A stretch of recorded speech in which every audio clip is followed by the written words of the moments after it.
올 들어 석 달 연속으로 무역 지난해 수지 같은 기간보다 17% 넘게 줄었는데 이번 달 20일까지 집계된 수출이 또 큰 폭으로 줄었고 올해 누적 무역 적자는 이미 작년의 절반을 넘었습니다.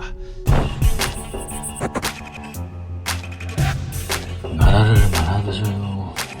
지난 1월이었던가요? 2월이었던가 그때 마이너스 160억 정도였던 걸로 기억하는데 지금 마이너스 241억 기록했네요. 작년에 마이너스 478억 달러였는데 그거의 절반을 넘었다고 합니다.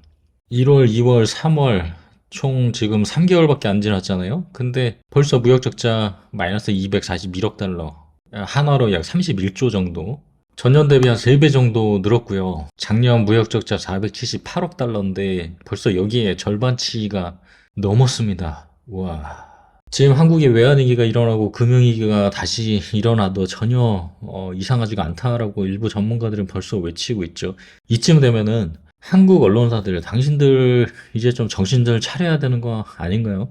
이제 방법이 없지 않나? 어디까지 가야지 만족하시나? 언론사들 좀 정신 좀 차리세요. 오늘은 윤석열 69시간 해외 언론들 좀 살펴보려고 하는데요. 뭐 한두 군데도 아니고 너무 많이 나와서 몇 군데 간략히 추려봤습니다. 먼저 MBC에서 주 69시간 근무, 그거는 도저히 살 방법이 아니다. 한국의 젊은이들이 이렇게 외치고 있다. 지금 제목이 이렇게 나오고 있고요. 전반적인 내용은 윤석열 69시간에 뭐 다른 국가랑 비교하면서 비판하는 내용이고요. 한국전쟁 이후로 한국 경제가 급속하게 성장했는데 오랜 시간간 강렬한 교육 기대에 악명 높은 일 중독을 가진 한국은 과로에 대한 우려가 특히 심각하다. 평균적으로 한국인들은 연간 1915시간을 일한다. 이는 경제협력 개발 국가 중에 5번째로 높은 시간이고 OECD 데이터에 따르면 미국인들은 연평균 1791시간 일하는 반면 프랑스에서는 평균 1490시간, 독일에서는 1349시간이다. 이렇게 설명하고 있습니다. 그러면서 한국 비교한 게 1915시간. 너무 많기 때문에 다음으로 넘어가서요. CNN에서는 주 69시간 근무제를 원했다. 그리고 밀레니얼 세대와 Z세대는 다른 방법을 얻고 싶다. 먼저 밀레니엄 세대는 1980년대 초반에서 1990년대 중반까지 태어난 세대를 말하고요. Z세대는 1990년에서 2010년 중반 사이에 태어난 세대를 설명하는 겁니다. 동아시아 강부 경제의 노동자들은 이미 세계에서 가장 긴 시간 중에 일부에 직면해 있다. 2021년 멕시코, 코스타리카, 칠레에 이어 4위.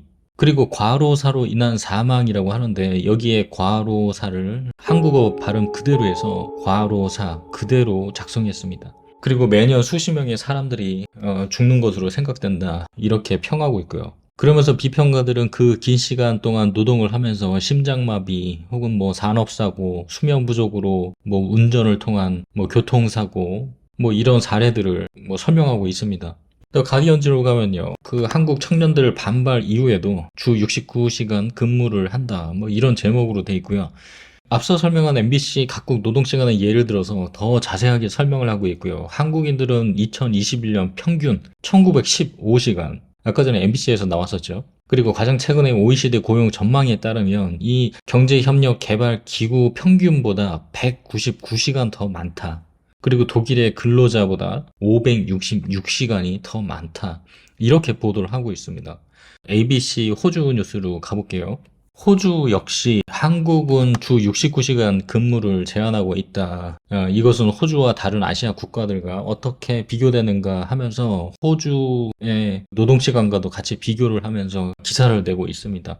그러면서 증가 이유는 무엇인가 라고 기사에서 질문을 하고 거기에 대한 답이 그 제안은 한국의 출산율 하락에 대한 우려가 커지는 가운데 나왔다. 교육부의 노동개혁 제안이 많은 여성들의 직업과 자녀 양육 중 하나를 선택해야 하는 나라에서 더 많은 노동 유연성을 가져오고 일과 삶의 균형을 개선시키기 위한 노력의 일부다.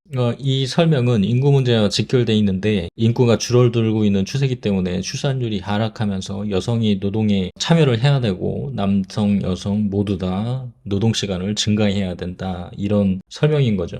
지금 한국에서 그렇게 하고 있다는 겁니다. 그러면 그 다음으로 이것은 호주의 노동정책과 어떻게 비교가 되는가 이렇게 질문을 또 하고 있습니다. 여기서 설명하는 호주의 노동시간은요. 호주는 최대 주간 근무시간이 38시간이고요. 일부 계약은 최대 26시간 동안 평균 허용할 수 있다고 합니다. 하지만 한국과 달리 호주는 초과 근무 제한이 없어서 고용주는 직원에게 합리적인 초과 근무를 요청할 수 있고 일반적으로 더 높은 비율로 지급되거나 대신 휴가로 은행에 적립을 시켜준다고 합니다. 호주 정책은 꽤나 괜찮은 것 같아요. 평균적인 노동시간을 38시간으로 제한하되 나머지 추가 허용시간 자율성에 맡기는 거죠. 노동자가 일할 수 있는 시간, 양육이나 가사에 분담해야 된다고 하면은 노동시간을 포기하는 것이고 내가 자율적으로 노동을 더 하고 싶다라고 하면은 거기에 대한 합리적인 비용을 지불하고 일을 시킨다는 거죠. 그 다음으로 넘어갈게요. 다음은 파이낸셜 타임즈인데요. 많지요. 지금 윤석열 노동정책이 외국에서 얼마나 비판이 많은지 설명하기 위해서 저도 이 자료를 찾다 보니까 굉장히 많은 겁니다.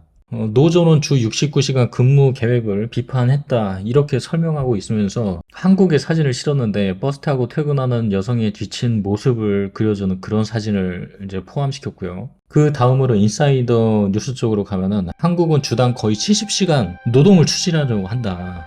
외신에서 얼마나 답답하면은 이렇게 제목을 잡았겠습니까? 한국에서 70시간을 추진하려고 한다. 외신도 정말 황당한 거죠. 가뜩이나 노동시간이 많은 국가에서 더 시간을 추가해서 한다고 하니까 이쪽 국가들 입장에서는 상상도 할 수 없는 시간이기 때문에 계속 이런 식으로 보도를 하는 거죠. 다음으로 뉴욕 포스트는 한국은 청소년들 반란 이후에 주 69시간 계획이 수령에 빠지다 이런 식의 제목을 적었고 그 다음에 경제협력개발기구에 따르면 한국은 이미 상대적으로 일 중독자다. 근로시간이 연평균 1915시간을 기록하고 있다.